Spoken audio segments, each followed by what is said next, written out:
Assalamualaikum warahmatullahi wabarakatuh.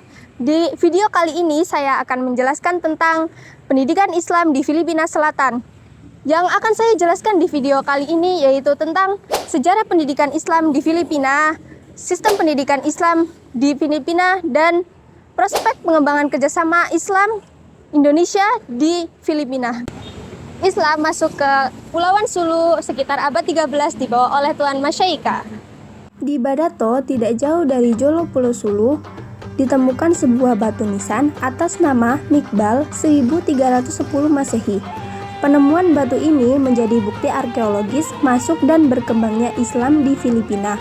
Pada masa tersebut, masyarakat Jolo masih menganut kepercayaan animisme dan menyembah berhala. Namun, karena beberapa kelebihannya, Tuan Masyayikha diterima dan dihormati oleh masyarakat setempat. Bahkan dinikahkan dengan seorang putri Trapasipat. Paruh kedua abad ke-14, seorang muslim Arab bernama Karimul Makhdum diterima dengan baik di Filipina sehingga memperkuat perkembangan Islam yang telah dibawa oleh Masyayikha. Pada abad ke-15, seorang pangeran dari Minangkabau, Sumatera Barat, yang dikenal dengan sebutan Raja Baginda, tiba di Kepulauan Sulu dan berhasil menyebarkan Islam di Kepulauan Zamboanga dan Barsilan. Atas kegigihan beliau, seorang raja terkenal dari Maguindanao bernama Kabungsuan Maguindanao memeluk Islam. Seiring berjalannya waktu, di sepanjang garis pantai Filipina dipimpin oleh pemimpin Islam yang bergelar datu atau raja. Dihimpun dari berbagai keterangan sejarah, proses awal masuknya Islam di Filipina dibawakan oleh ulama dan pedagang yang menikah dengan perempuan lokal. Dari perkawinan tersebut, terbentuklah komunitas Islam. Di samping itu, Islamisasi di bidang politik menjadi awal peradaban Islam di wilayah Filipina Selatan. Pemerintah Filipina walaupun agak lamban terus mengupayakan pemersatuan wilayah Filipina sehingga mengusahakan umat Islam di Filipina dalam berpolitik di Filipina. Oleh karena itu, beberapa perjanjian dilakukan antara pemerintah Filipina dengan kelompok Moro, seperti Perjanjian Tripoli 1976, Perjanjian Filipina dengan MNLF 1996, dan yang terakhir, Perjanjian Pemerintah Filipina dengan MILF 1912. Seiring berjalannya waktu, dalam rangka pengintegrasian politik umat Islam, dalam rangka negara Filipina, beberapa akomodasi dilakukan oleh pemerintah Filipina untuk mengambil hati umat Islam. Syaifullah S.A. menginventarisir beberapa langkah pemerintah Filipina dalam mengakomodasi kepentingan umat Islam. Kepentingan umat Islam tersebut antara lain pembentukan pemerintah regional yang otonom atau Regional Autonomous Government,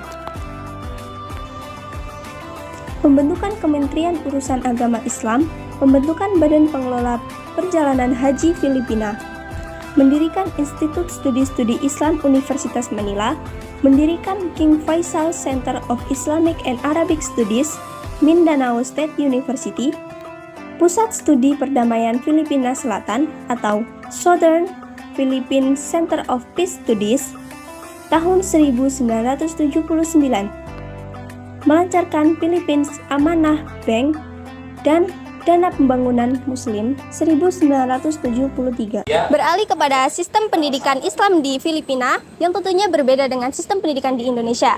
Dinamika dan sistem pendidikan di Filipina antara lain Madaris, Alive Program Public School, Weekend Madrasah, dan Independent Madrasah. Adapun pelajaran yang diterapkan di Madrasah Filipina dari 3 jenis madrasah yaitu yang pertama, Madrasah Diniyah Sabtu sampai Minggu.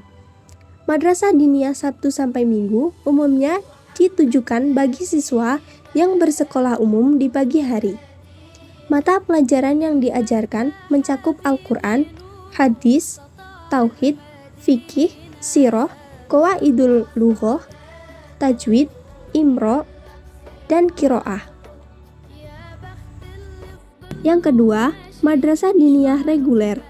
Madrasah Diniyah Reguler diselenggarakan 5 hari dalam 1 minggu. Madrasah ini mengasuh taman kanak-kanak selama 2 tahun, ibtidaiyah selama 6 tahun, mutawasitoh selama 3 tahun, dan sanawiyah selama 3 tahun.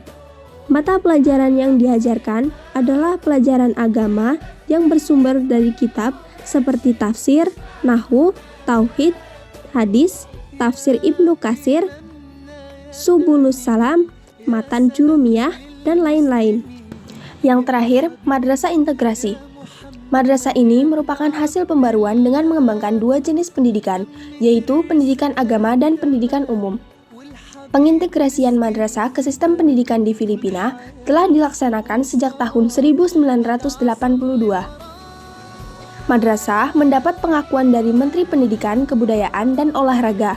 Dengan masuknya madrasah ke dalam sistem pendidikan di Filipina, maka pemerintah Filipina harus melaksanakan kegiatan seperti memperbaiki staf pengajar dan fasilitas lembaga pendidikan, memperkuat dan mengembangkan program Islamic Studies di berbagai lembaga pendidikan tinggi khususnya di Mindanao, memperkuat dan mendirikan program pengajaran pembelajaran bahasa Arab. Yang terakhir, prospek pengembangan Madrasah Indonesia dan Filipina. Pasca pemerintah Filipina mengambil keputusan tentang memasukkan madrasah kepada sistem pendidikan di Filipina, beberapa kali pemerintah di Filipina berkunjung ke Indonesia untuk mempelajari tentang sistem pendidikan Islam madrasah di Indonesia. Sekian materi yang bisa saya sampaikan. Terus maju pendidikan di Indonesia. Wassalamualaikum warahmatullahi wabarakatuh.